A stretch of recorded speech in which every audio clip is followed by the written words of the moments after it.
Welcome to another movie plot and enjoy the memories. We open in the year 4039 with the Earth recovering from the Great Neutron Wars. Survivors live inside a large domed city that's constantly under attack by a race of cyborg samurai called the Gen Diki. Their sole purpose is to finish off the human race, and we're told they're subterranean, but we never see them burrow. Some have entirely mechanical heads while others are human beneath the helmets, but by the looks of this guy I'd rather just lose the head. The city is one massive time machine and is about to travel into the past, but not to prevent this from ever happening, just to hide from these Japanese Terminators. Boss Man orders their soldiers and scientists out in the field to pull back so we can all escape this hellish time period. A large force of the demon droids have broken through the defenses, so Commander Ballard comes up behind one and cuts out its heart. That's also where the floppy drive is located, and he guides a group consisting of historian Petra back to the city. There's no flanking or strategic movement with this guy, he just bum rushes into the machines and hopes for the best. The few who make it past and don't take a cyborg laser blast to the face enter the dome through one of the pylons that the city is built upon. Gen Diki follow them inside, so Ballard drops a small grenade at the base of the structure, destroying their attackers but also the pylon. Smith activates the warp drive, but without the pylon there's a good chance the city will crumble apart when it arrives in the past. He slows them down, so now the city is idling through the circuits of time until the structure can get repaired. Ballard reprimands Petra because he caught her on the phone during a time of radio silence, but a girl's gotta gossip. He returns to his dimly lit home and tropical bedsheets to brood alone with his 3,000-year-old Japanese decor. While checking out what kind of smut a cyborg keeps on his hard drive, Ballard learns that the enemy leader Zurich knows how to time travel as well. He warns the small council of cowards that they aren't unique in this way, so we must fight them instead of always running away. Boss Man agrees, while everyone else only goes along with it because they're afraid that Ballard will punch them in the face. We jump back 2,000 years to a geologist named Annie driving past the future landing zone of an entire city. She pulls over to give the local harbinger Jake a lift into town after his truck broke down and he doesn't know what a phone is. He nervously warns her that there's no gold in these mountains, but Annie's here to study rock paintings that look like UFOs. They pass through the small mining town of Midas, where upon Annie's arrival the female population increases to 1. Who's the tart? Officer Rafferty doesn't like the cut of her jib, so he goes to the bathroom but misses the sky fast forwarding. Some strange phenomenon that never gets answered causes everything liquid to freeze, including Rafferty's piss midstream. He comes out busting caps and threatening to shoot anybody who had anything to do with his little urinal mishap. I'm your mate, remember? Calming down but still assuming that Annie is responsible, he tells her to leave town, so she sets up camp by a lake in the valley. We cut to that night when she's drawing down dome doodles in her little tent and being kept an eye on by a native Australian. The tracker is actually waiting for the arrival of the future people and spends the night talking to his cousins about the last wallaby they hunted. 2,000 years later, the Council of Future Cowards have decided to send Ballard further into the past to build a new pylon since he destroyed the old one.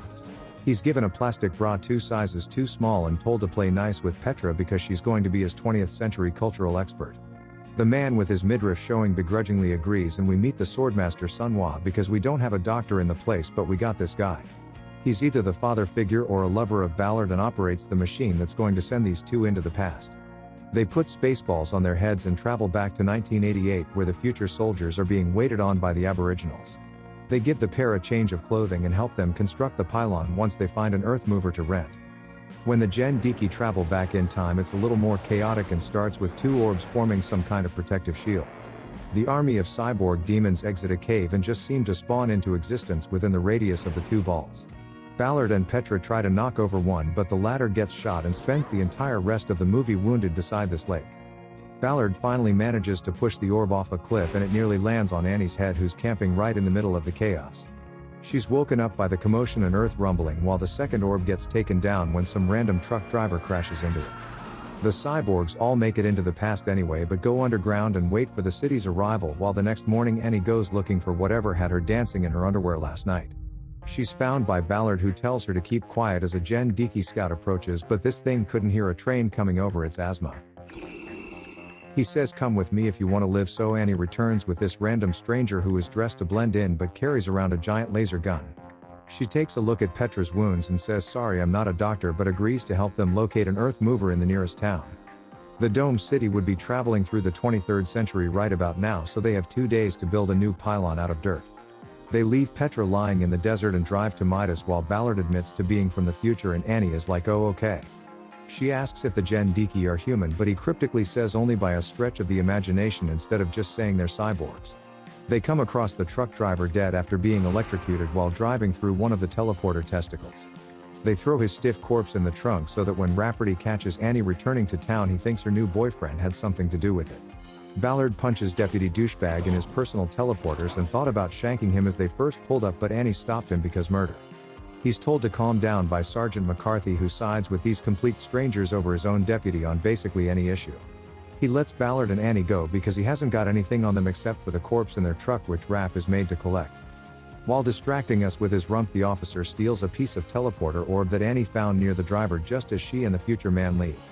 When alone, he activates it and creates a tiny portal into the future, so he sticks his arm inside because what's the worst that could happen? He steals a cyborg's laser gun, which isn't what you'd expect, but a Gen Diki reaches out and drags him in, which is more like it. Down the road, Annie tries to hire an earth mover from Wayne, but it isn't for hire, so Ballard throws him through the window and steals it. Annie is all too happy to be committing crimes with future Fred here, who we learn more about that night as they get romantical. He says that men and women 2 millennia from now get married, have kids, then divorce, nothing special, or some might argue worth even mentioning.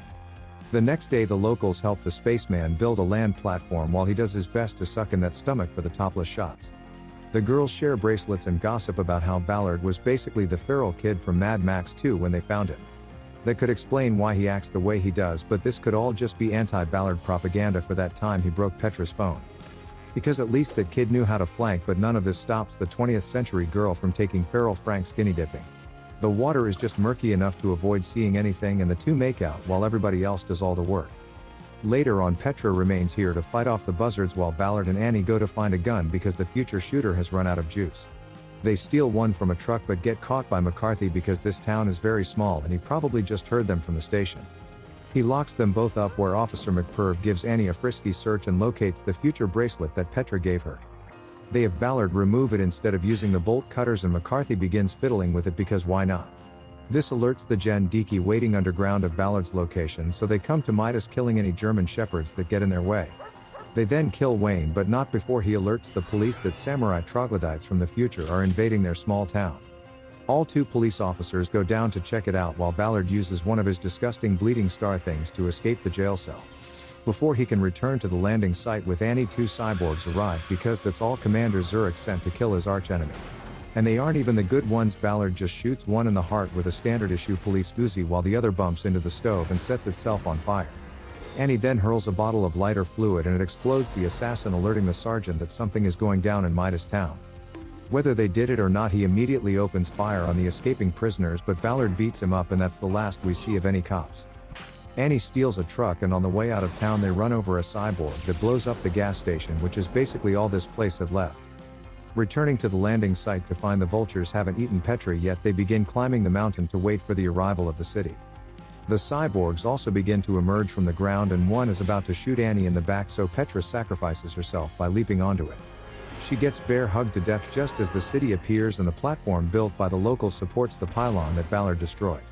All of the humans come charging out of the city while Zurich leads the cyborgs, and they basically turn the past into the future they were trying to escape.